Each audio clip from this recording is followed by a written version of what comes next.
लाडक्या बहिणीला दोन बहादरांनी चुना लावलाय। सातारच्या एका दाम्पत्याने सरकारला चांगलंच लुबाडलंय। बायको एकच, पण तिच्या नावाने अर्ज मात्र 28।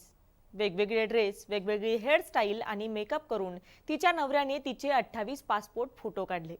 याच 28 पासपोर्ट फोटोंसोबत वेगवेगळ्या 28 महिलांचे आधार कार्ड जोडून त्याने मुख्यमंत्री लाडकी बहीण योजनेला अर्ज केला। त्या महिलांच्या आधार कार्ड सोबत स्वतःचा मोबाईल नंबरही त्याने लिंक करून घेतला।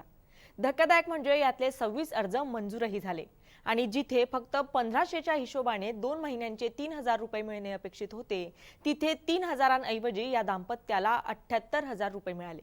विधानसभा निवडणुकीनंतर सरकार कुणाचंही आलं तरी हे दाम्पत्य फायद्यात असणार आहे, कारण एकाच महिन्यात गैरप्रकार करून पुढच्या 4 वर्षांचे पैसे त्यांनी पदरात पाडून घेतले आहेत। मात्र हा संपूर्ण प्रकार समोर आला कसा, जाणून घेऊयात या संपूर्ण प्रकाराची रंजक कहाणी या व्हिडिओच्या माध्यमातून। नमस्कार, मी छाया आणि आपण पाहताय मुंबई तक। हा संपूर्ण गैरव्यवहार साताऱ्यात झालाय आणि उघडकीस आलाय नवी मुंबईत। ज्या महिलेमुळे हा प्रकार उघडकीस आला तिचं नाव आहे पूजा प्रसाद महामुनी। पूजा राहणाऱ्या नवी मुंबईतल्या। घडलं असं की सर्व महिलांप्रमाणे पूजा महामुनी यांनीही लाडक्या बहिणीसाठी अर्ज केला, पण तुमचा अर्ज आधीच मंजूर झालाय असं सांगत अधिकाऱ्यांनी पूजा यांचा अर्ज बाद केला।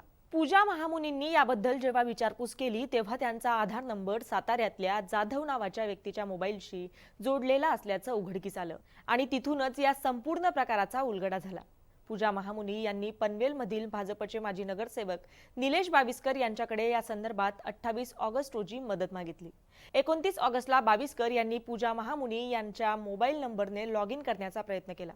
निलेश बाविस्कर यांनी यानंतर अधिक चौकशी करून त्या मेसेजमध्ये मिळालेल्या फोन नंबरवर फोन केला तेव्हा संबंधित व्यक्तीने तो साताऱ्यातला रहिवासी असल्याचं सांगितलं। संबंधित व्यक्तीला निलेश बाविस्कर यांनी ओटीपी शेअर करायला सांगितला। त्या व्यक्तीनं तो ओटीपी दिला देखील। त्यानंतर निलेश बाविस्कर यांनी सामाजिक कार्यकर्त्या कांचन बिर्ला यांच्या मदतीने माहिती घेतली तेव्हा 28 लाभार्थी महिलांची खाती एकाच मोबाईल नंबरला लिंक करण्यात आल्याचं समोर आलं। या 28 लाभार्थ्यांचं नाव एकसारखं होतं, मात्र आधार कार्ड नंबर वेगवेगळे होते। धक्कादायक म्हणजे यापैकी 26 अर्ज मंजूर झाले, फक्त 2 अर्ज मंजूर झालेले नाहीयेत। यामुळे महामुनी, बिर्ला आणि बाविस्कर यांनी पनवेल तहसीलदारांकडे तक्रार दिली। संबंधित व्यक्तीनं पासवर्ड देखील बदललं असल्याचं आता समोर आलंय। काही दिवसांपूर्वी असाच प्रकार यवतमाळमध्येही घडला होता। जाफर शेख नावाच्या एका पुरुषाच्या खात्यावर अर्ज न करताही लाडकी बहीण योजनेचे 3000 रुपये पडले होते। आता या नव्या प्रकरणात संबंधित व्यक्तीने किती बँक खाती वापरली होती, इतक्या महिलांचे आधार नंबर मोबाईलशी कसे कनेक्ट केले, या प्रश्नांचं उत्तर अद्यापही अनुत्तरित आहे। निवडणुका डोळ्यांसमोर ठेवून खरोखरच अर्ज खरे आहेत की खोटे याची पडताळणी होत नाहीये का, अशी ही शंका आता वर्तवली जाते। काही दिवसांपूर्वी भाजपच्या महेश शिंदेंनी केलेलं विधान चर्चेत आलं होतं।